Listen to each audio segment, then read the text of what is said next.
우리가 지금 사도행전 말씀을 함께 주일마다 묵상하면서 은혜를 나누고 있는데, 지금 사도행전 이야기 그 스토리의 주인공은 우리가 잘 아는 바울이라는 사람입니다. 우리가 아는 것처럼 바울은 불세출의 영웅입니다. 정말 그 불세출일 정도가 아니라 불멸의 영웅이라고 해도 과언이 아닐 정도로, 벌써 바울이 활동했던 시기가 2000년 전인데 지금도 우리는 바울 앞에서 그냥 깜빡 죽습니다. 그만큼 대단한 믿음의 인물이죠. 그런데 우리는 성경을 읽으면서 보면 성경 읽을 때만 그런 건 아니고 우리 인간의 습성이에요.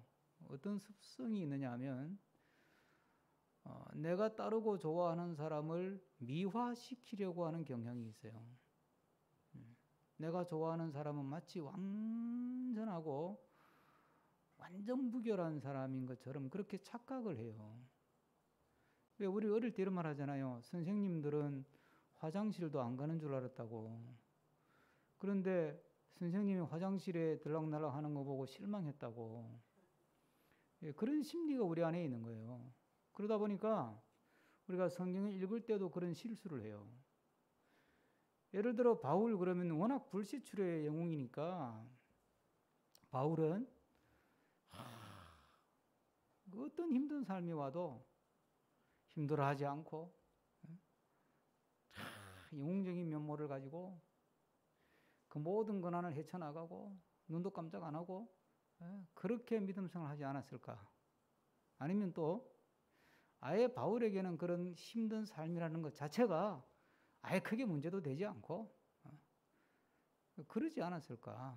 이렇게 착각을 한다니까요. 여러분 생각해 보세요. 바울이라고 삶이 힘들지 않았을까요? 아니 복음 전하러 다니다가 억울한 일 당하고 감옥에 갇히고 죽을 고비 넘기는데 바울이라고 억울하지 않았을까요? 말도 안 되는 소리로 고소를 하면 바울이라고 그냥 무덤덤하게 넘어갈 수 있었을까요? 그렇지 않아요. 오늘 본문에 보면 아주 중요한 단서가 간단하게 나오는데 14절에 보면 사람들이 자꾸 바울을 그냥 말도 안 되는 소리로 자꾸 고소를 하니까 14절에 바울이 입을 열고자 할 때에 그랬어요. 말도 안 되는 소리로 자꾸 말해 율법을 어기고 막 하나님 경외하라고 그렇게 가르치고 다닌다고 막 이렇게 그 억울한 엄한 소리를 하니까 바울이 그게 아니다 그러고 이제 변명 내지는 해명을 하려고 했는데 이 총독 갈리오가 가만히 있어요. 가만히 있어요. 그러고 갈리오가 정리를 해버렸어요. 그러니까 우리가 성경에 나오는 위대한 인물들, 아브라함, 다윗, 이런 심지어 욥, 노아 이런 사람들이 대단한 칭찬을 들은 사람들이고 욥이나 노아 같은 경우는 당대의 의인이라 그랬지만 다 하나같이 실수가 있는 사람들이에요. 예? 노아 같은 경우도 봐요. 당대의 의인이라고 하나님이 그렇게 극찬을 했는데 술 먹고 실수를 해가지고 그렇게 아버지로서 추태를 보이고 다 그러는 거예요. 성경은 그런 것에 대해서 여과 없이 기록을 하는 거예요. 왜 그럴까요? 그냥 성경을 있는 그대로 봐라. 자꾸 미화시키지 말고. 예? 사람을 미화시키지 말라는 거거든요. 자, 그러니까 오늘 이 본문을 이렇게 쭉 읽으면서 참 바울도 참 힘들었겠다. 예? 참 힘들었겠다. 근데 이 힘든 삶을 바울은 어떻게 감당했을까 하는 거예요. 오늘 그런 문제의식, 질문을 가지고 이 말씀을 함께 나누면서 우리가 또 명절을 지내고 또 한 해 우리가 삶을 사는데 그 삶은 분명히 힘든 삶일 거예요. 그렇죠? 그 삶을 바울처럼 의연하게 믿음으로 아름답게 살아가는 우리가 되기를 축복합니다. 성경을 우리가 읽고 믿음 생활하는 사람들이 가지는 가장 대표적인 의문 또는 가장 대표적인 질문이 하나 있어요. 그게 뭐냐 하면 하나님은 우리를 사랑하신다는데 왜 나에게 이런 시련을 허락하시나?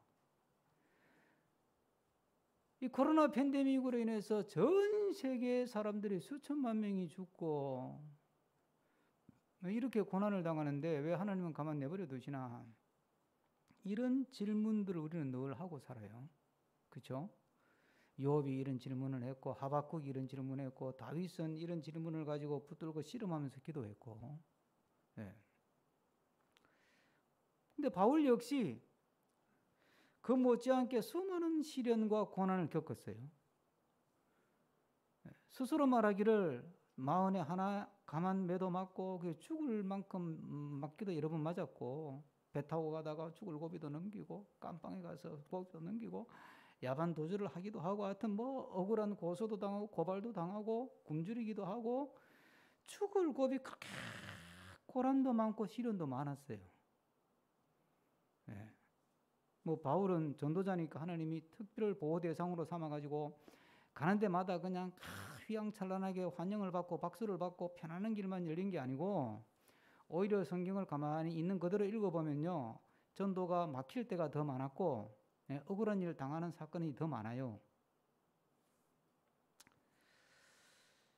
자, 그렇게 바울이 그런 일을 겪는데 이상하게 성경에 바울이 쓴 성경이 로마서부터 12권이나 되는데 한 번도 바울은 내가 왜 전도자로 사는 나에게 왜 이런 고난을 하나님 허락하십니까? 왜 내가 이렇게 억울한 일 당하고 왜 내가 이렇게 분한 일을 당하고 왜 내가 이렇게 죽을 고비를 넘기도록 내버려 두십니까 하나님? 내가 뭐 나를 위해서 다닙니까? 내 잘 먹고 잘 살겠다고 다니는 것도 아닌데 내가 내 사업하는 것도 아니고 자식 먹여 살리겠다고 하는 것도 아닌데 결혼도 안 하고 내가 주의 일을 하는데 왜 이렇게 나를 고난 가운데 내버려 두십니까? 라고 따지거나 묻거나 질문을 제기한 적이 있어요? 없어요? 없어요.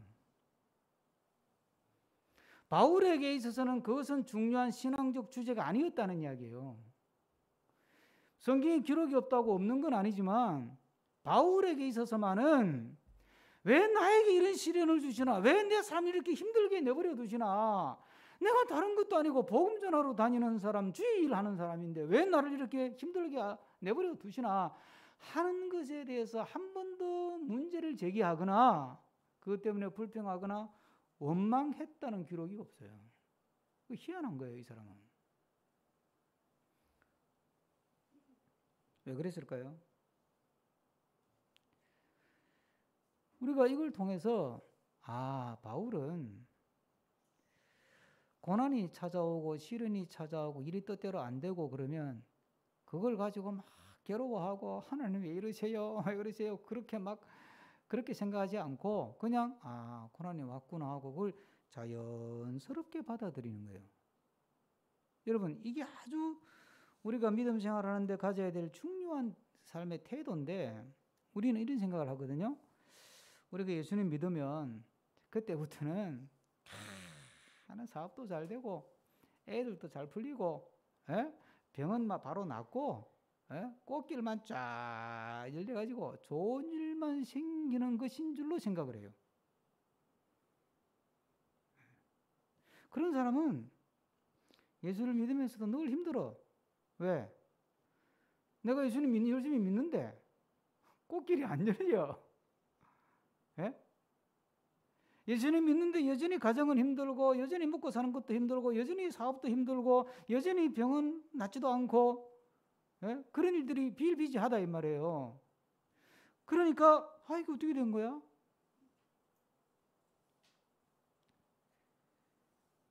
바울을 통해서 하나님이 보여주는 게 뭐냐면 예수님 믿는다고 고난으로부터 완전히 면제되는 것은 아니라는 거예요.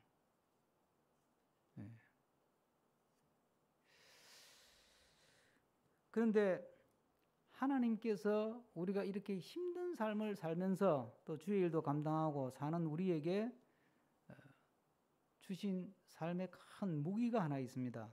그게 뭐죠? 그게 기도라는 무기입니다. 손에 딱 잡히지는 않고 뭐 눈에 보이지는 않지만 기도라고 하는 무형의 무기를 하나 우리에게 주셨어요. 그래서 기도하면서 이 힘든 삶을 살아라는 거잖아요. 이렇게 사도 바울이 쉬지 말고 기도하라 이 말을, 예?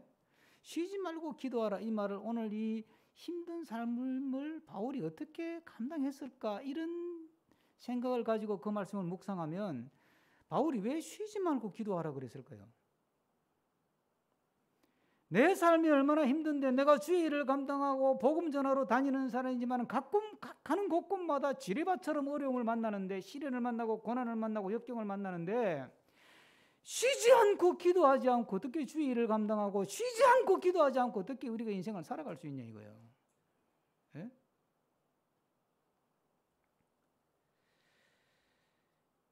근데 여러분, 오늘 본문에 바울이 기도했다는 기록이 있어요? 없어요. 근데 어떨 때는 또 기도했대. 감옥에서 기도했대. 그런데 오늘 본문에는 그렇게 억울해를 당하고 고소를 당하고 그러는데도 기도했다는 기록이 없어요. 그러면 기도를 안 했을까요? 기도했죠. 네. 제가 그걸 묵상하면서 그렇구나. 바울이 정말 힘든 삶을 살지만 힘든 삶을 능히 감당하며 살아갈 수 있었던 것은 보이지 않는 기도가 있었기 때문이다. 보이지 않는 기도, 골방의 기도, 예? 골방의 기도, 숨겨져 있는 기도. 예.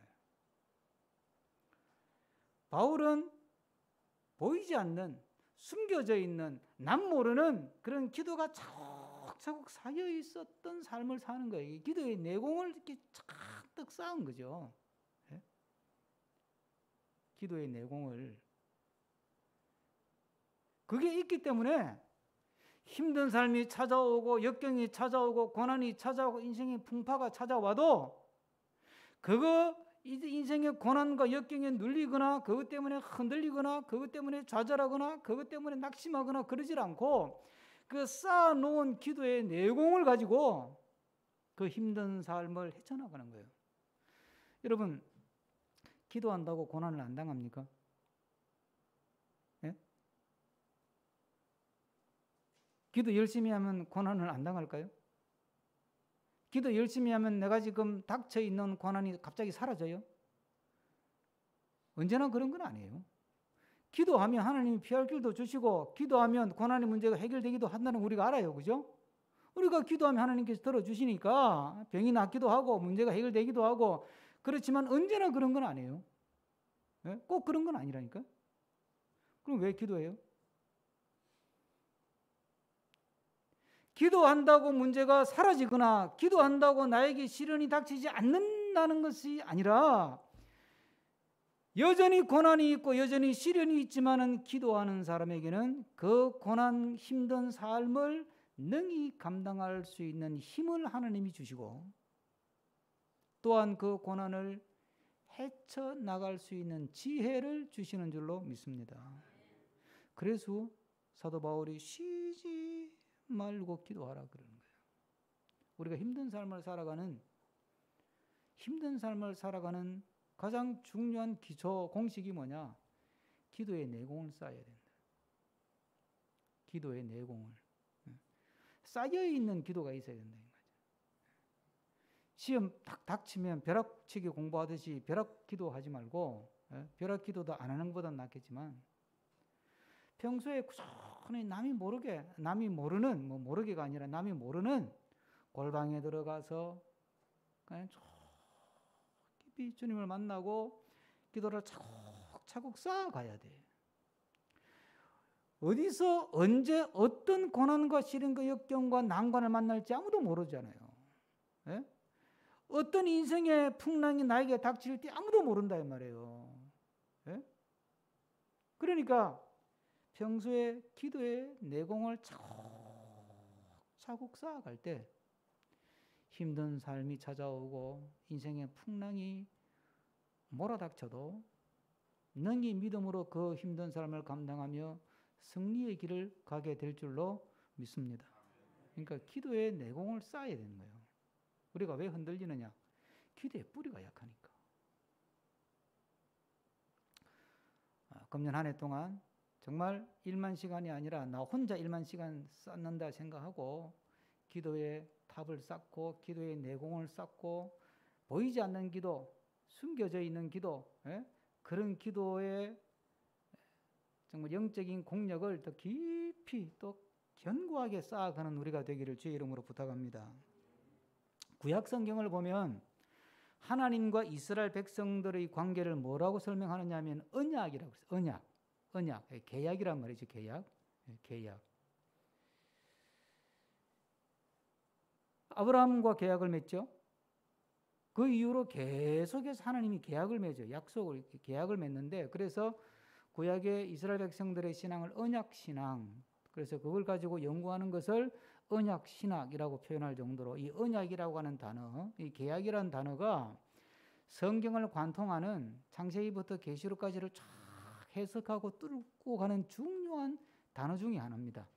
구속이라는 단어가 굉장히 중요한 단어이듯이 언약이라는 단어 또한 성경을 관통하는 단어예요. 우리가 성경의 맥을 잡는다는 건 성경 지식을 많이 쌓는다는 뜻이 아니고 디리또 많이 읽는다고 성경 맥이 잡히는 게 아니고, 성경의 중요한 성경을 관통하는 키워드들이 있어요. 맥을 쫙 짚어가는 키워드들이 있다고 해요. 그 중에 하나가 이 언약, 계약이라는 단어예요.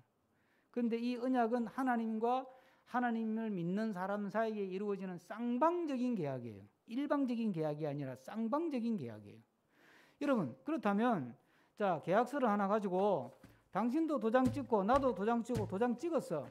자, 그럼 이 계약서가 유효하려면 뭐가 중요해요?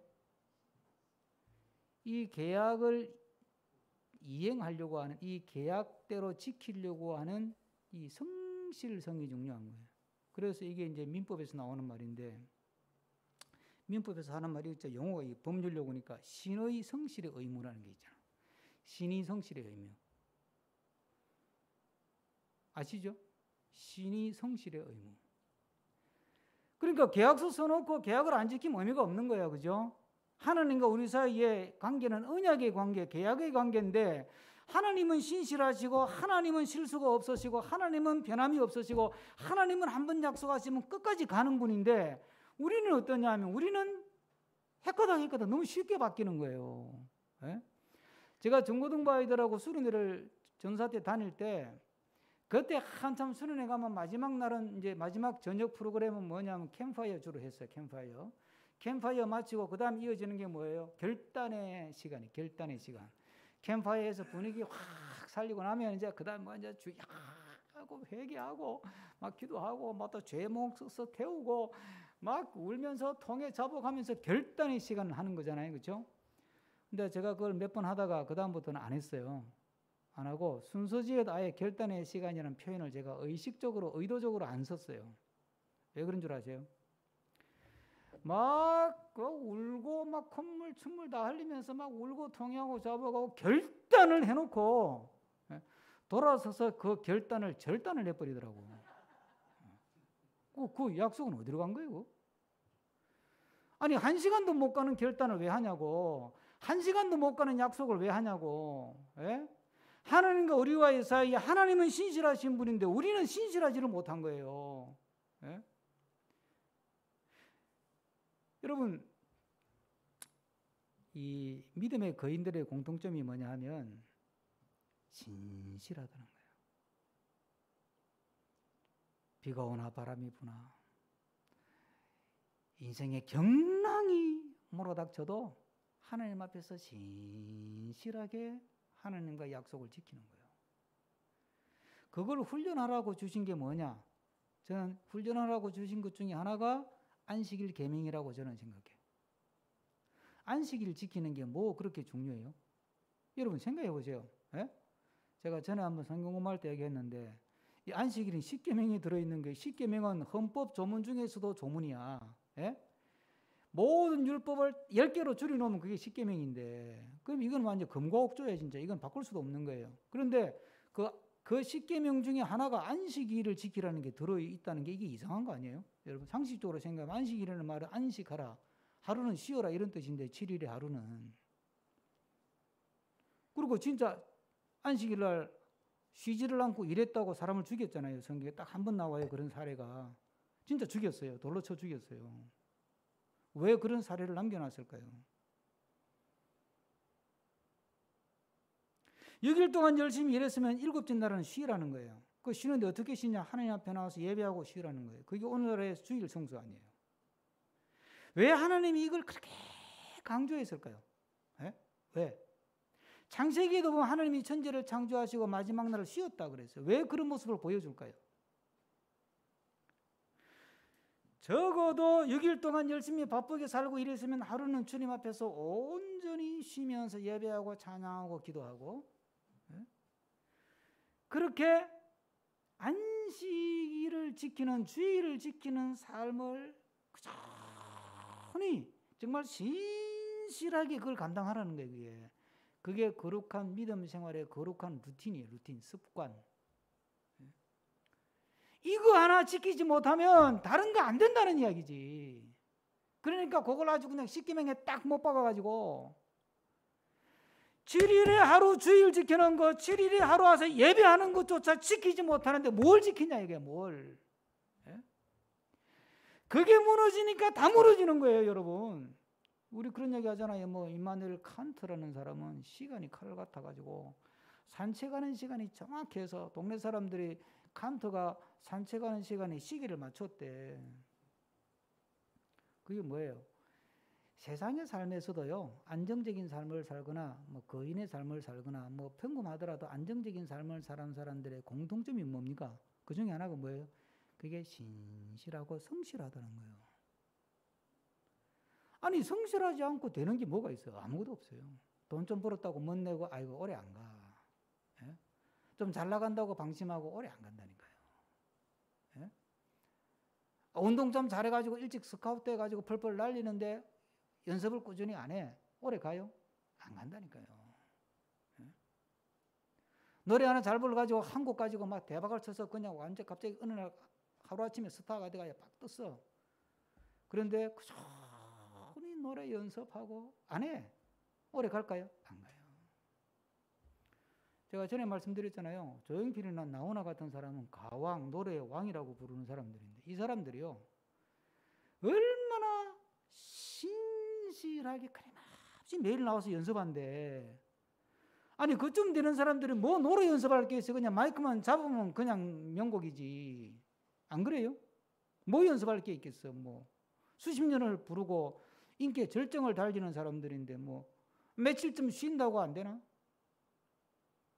그런데 매일 정해놓고 연습실에 출근한다는 거네요. 그래서 또 연습하고 또 연습하고. 여러분 지금은 많이 싸그라졌지만 세계적으로 유명한 이 골프 선수 타이거 우즈라는 선수가 매일 규칙적으로 연습하는 게 뭔지 아세요? 퍼팅하는 거래. 구멍 앞에다가 조그마한 돌멩이 이래가지고 돌멩이가 아니고 공이죠. 저는 이게 골프를 칠 줄 모르니까 이게 요래가 이거 넣는 거 거의 연습 그걸 매일 한대요. 아니 그걸 뭐 세계적인 선수가 그걸 뭐 매일 연습할 게 뭐가 있어요? 몸에 딱 배어 있는 건데. 근데 한다는 거예요. 그런 신실함이 그의 삶의 경쟁력이 되는 거거든요. 우리 하나님의 백성들은 하나님 앞에서 하나님과의 관계에서 신실해야 된다는 거지. 그 신실함을 유지해야 되는 거예요. 이 사도 바울이 오늘 본문에 보면 고린도에서 복음 전하다가 에베소로 가면서 갱그레에서 뭘 해요? 머리를 깎아요. 뜬금없이 머리 깎는 얘기가 왜 나와요? 고린도에서 뭔가 전도하고 하면서 뭔가 하나님 앞에 서원을 한 게 있었던 거야. 근데 그건 뭔지는 모르겠어요. 그죠? 안 밝히니까. 서원을 약속을 한 거지. 하나님 앞에. 하나님 제가 이거 하면 이거 해드리겠습니다. 그 계약이라 그런 게 그걸. 그러니까 이 계약 신앙의 가장 대표적인 사례가 서원이거든요. 서원. 그래서 성경에 서원한 건 반드시 지키라는 말이 나오는 거예요. 그러니까 뭔가 이제 고린도에서 전도하다가 뭐가 안 풀리는 일이 있었던 것 같아. 그럼 되게 이제 안 풀리면 서원하거든. 하나님, 우리 아들 병 고쳐주시면 다음에 이 아들 건강해지면 목사 만들겠습니다. 이런 이야기 많이 듣잖아요, 우리가. 그게 서원이요. 그러니까 이제 사도 바울이 뭔가 뭐 이게 고린도에서 막 전도가 잘 안 풀리고 하니까 뭔가 서원은 한 것 같아. 그런데 그 서원 중에서 유대 전통에 보면 서원 중에서 머리를 깎는 서원이 나와요. 그게 이제 나시린의 서원이라고 그러는데 아마 나시린의 서원과 관계된 서원을 한 것 같아. 그런데 이제 그건 기간이 있어요. 기간이. 그러니까 이제 사도 바울이 고린도 전도 여행 마치고 에베소 쪽으로 가다가 가만히 생각, 내가 하나님 앞에 약속한 게 있는데, 서원한 게 있는데, 이 머리를 깎아야 되는데, 그래서 어느 날 갑자기 갱그라에서 머리 깎았다 이 말이에요. 이게 이발했다는 뜻이 아니에요. 예? 뜬금없이 갑자기 뭐 사도 바울이 이발했던 소리가 왜 나오겠어? 무슨 말이에요? 힘들고 바쁘고 분주하고 그런 삶 가운데에서도 하나님과 약속하신 것을 지키는 그 신실함을 보여주는 거예요. 우리가 주님 앞에 정말 신실한 모습으로 주님을 섬기면 고난이 와도 신실하고 힘든 일이 와도 신실하고 정말 막 포기하고 낙심하면 되고 그런 일이 와도 주님 앞에서 신실한 모습을 유지하는 것. 믿음의 신실함을 유지하는 것. 그럴 때 하나님께서 그 신실함을 통해 우리에게 복을 내리시고 예비된 길로 인도하시고 우리의 삶을 풍성하게 하실 줄로 믿습니다. 이 보디발이 요셉이 보디발 장군의 집에 있을 때 보디발 장군의 부인이 유혹하잖아요. 그때 우리 요셉이 보디발 장군의 부인에게 한 말이 있잖아요. 뭐라 그러냐면 내가 어찌 큰 악을 행하여 하나님께 죄를 짓겠습니까? 그러니까 이 요셉은 어떤 상황에 대처할 때 뭐 사업을 하든 뭐 애를 키우든 살림을 살든 뭐 공부를 하든 일을 하든 진로를 잡든 어떤 상황에 대처를 할 때 기준이 뭐냐 하면 하나님이 어떻게 생각하실 거예요? 이게 나한테 이익이 되나 안 되나 이게 아닌 거예요. 여기에 한몫 잡을 기회가 되느냐 안 되느냐 이게 아니라니까요. 비록 내가 이것을 했을 때 나에게 시련이 온다 할지라도 하나님이 원하시면 그걸 가는 거예요. 무엇이 하나님의 뜻에 부합하는 것인가? 바울이 이제 에베소에 가서 늘 하던 대로 전도를 했어요. 보세요. 19절 다 같이 한번 읽어볼까요? 19절 읽습니다. 에베소에 와서 그들을 거기 머물게 하고 자기는 회당에 들어가서 유대인들과 변론하니 이제 회당에 가서 또 막 유대인들에게 변론하는 거예요. 여러분 안 그래도 지금 그 고린도에서 뭐 유대인들하고 시비가 붙어가지고 깜빵에 잡혀갈 뻔하고 그랬잖아요. 또 그 난리법석을 떨었는데 또 에베소에 와서 또 회당 가서 또 유대인하고 또 맞짱을 뜨고 앉아있네. 이 사람이 밀어내도 어떻게 이렇게 밀어내요? 또 그래가지고 유대인들 또 막 들쑤시 놓으면 또 고소고발해가지고 또 깜빵에 갈 수도 있는 건데, 사람이 좀 지혜롭게 좀 하지. 근데 바울은 또 이렇게 하는 거예요, 이게. 유대인들하고 변론을 하고 논쟁을 하고 맞짱을 떠가지고 비록 감옥에 가는 한이 있어도 그걸 왜 해요? 밀어내서 아니라는 거예요. 그게 하나님이 원하시는 거니까. 주님이 원하시는 거니까 이랬다가 또 깜빵에 갈 수도 있지만 또 하는 거예요.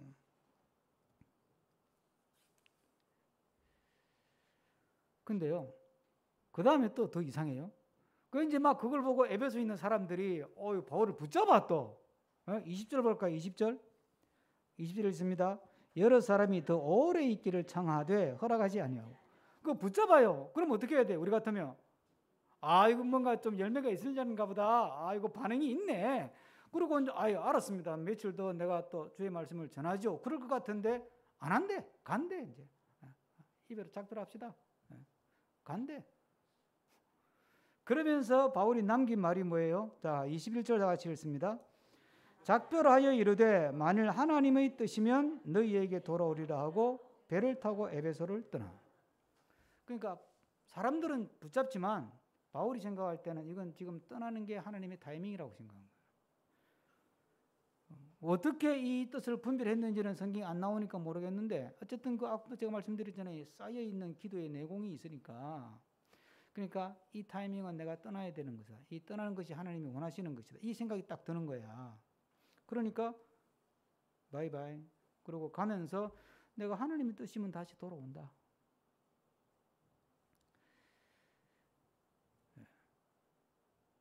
이게 나에게 힘든 일이냐 힘이 안 드는 일이냐 이게 나에게 이익이 되는 거냐 손해가 되는 거냐 이게 나에게 시련을 초래하느냐 아니면 이게 나에게 횡재가 되느냐 이런 걸 가지고 판단하는 것이 아니고 행동의 기준, 판단의 기준, 결정의 기준이 뭐냐면 하나님이 원하시는 것이냐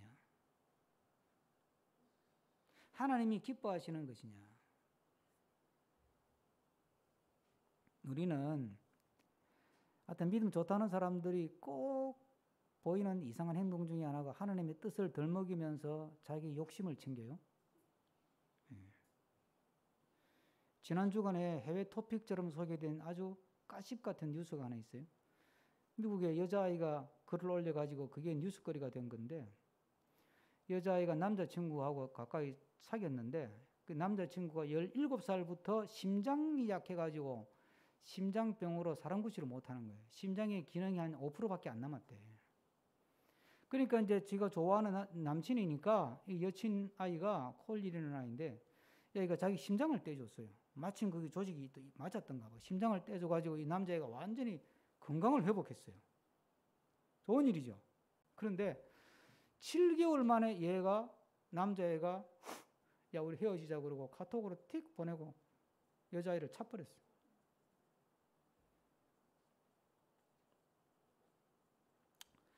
근데 그 여자아이 글이에요. 이건 뭐 양정자기 이런 건 다 들어봐야 또 이제 이게 사실 아는 건데 어쨌든 여자아이 글에 나온 걸 보면 이게 기사에 나온 거예요.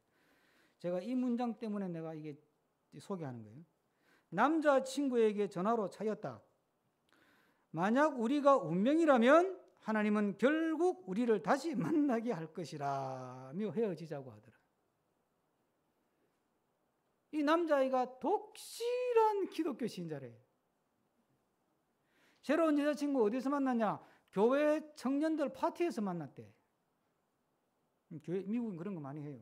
청소년 파티, 댄스 파티 이런 걸 많이 해요. 전도를 위해서. 거기서 다른 여자아이한테 이게 필이 꽂혀가지고 이제 얘 차버린 거야. 자기 심장 고쳐준 아이인데.